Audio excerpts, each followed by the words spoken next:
Welcome back to Management and Leadership Basics. I'm Joey Mattingly, and today we're going to be talking about one of my favorite topics, the Leader-Member Exchange.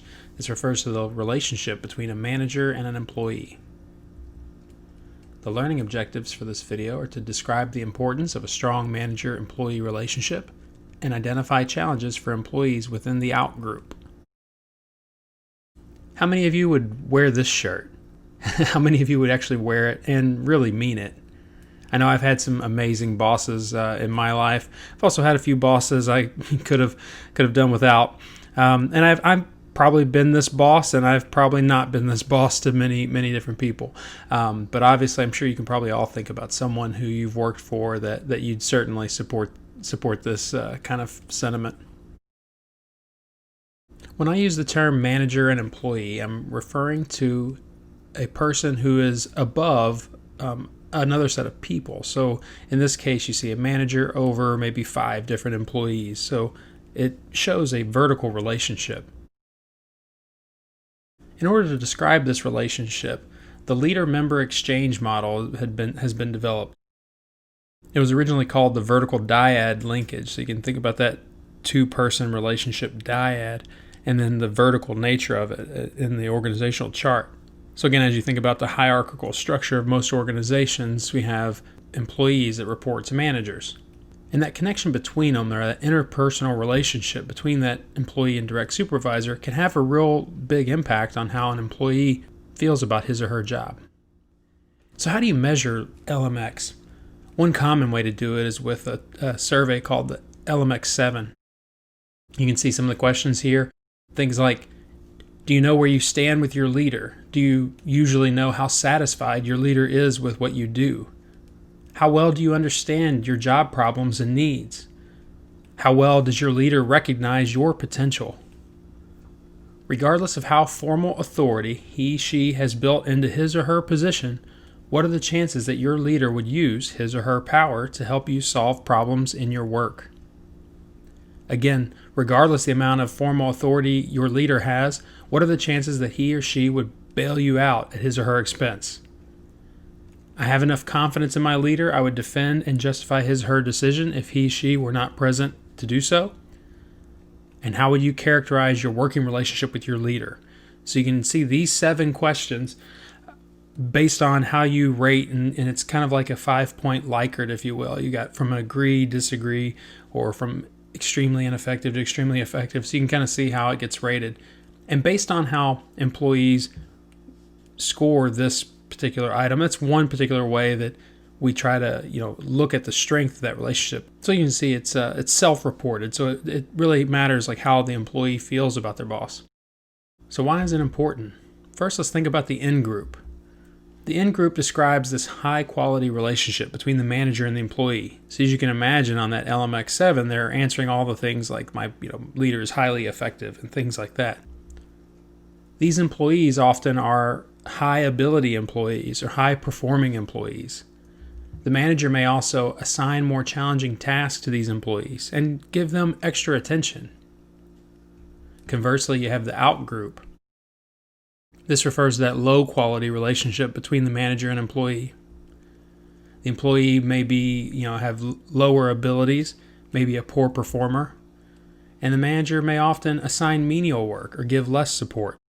Understanding that based on that relationship between the employee and the manager puts people into these different groups can be really helpful for a manager.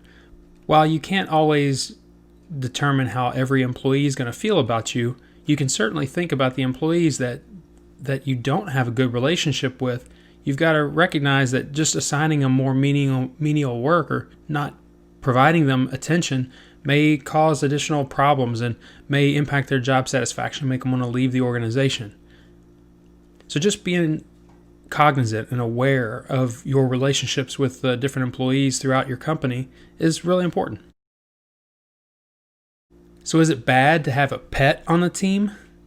I'm sure many of you have recognized a situation where someone in the class or at work seemed to be kind of like a teacher's pet or the boss's pet, right? This really kind of describes a really high leader membership exchange with one person. Now, a great article in Harvard Business Review discussed this, that it actually can, or having a pet on the team can actually motivate others, because sometimes the others that aren't the favorite want to do a little bit more to become, maybe they want more attention, or so they'll try to outperform their normal performance to try to, keep up with the pet.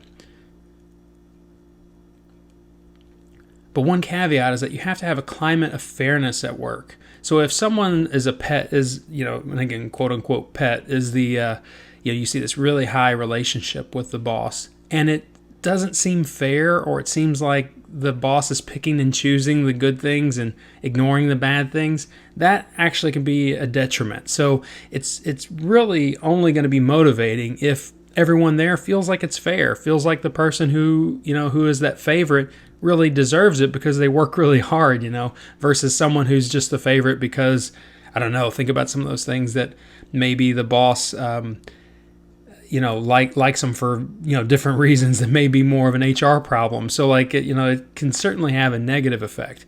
And that's why, and then when you think about an extreme differentiation, so the favorite is like really the favorite, and it's like awkwardly the favorite, that can also have a really bad negative effect on the team.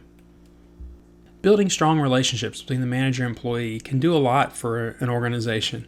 It may be able to prevent burnout with the employees, or reduce role stress, possibly even improve job satisfaction. Remember our little factors that go to other measures and outcomes. We talked about role stress, role ambiguity, role conflict, and those kind of things.